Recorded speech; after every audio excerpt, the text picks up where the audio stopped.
दोनों लंगोटिया यार आज शपथ लेते हैं साथ मिलकर पढ़ाई करेंगे और अपने भविष्य के बारे में सोचेंगे लड़ाई झगड़े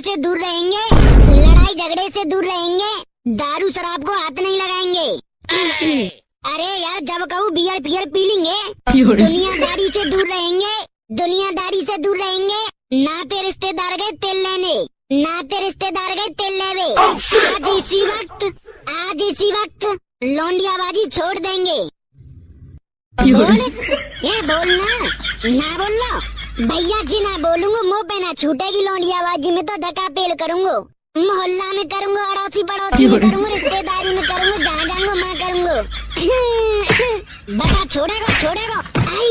आई मम्मी ओ भैया छोड़ दूंगा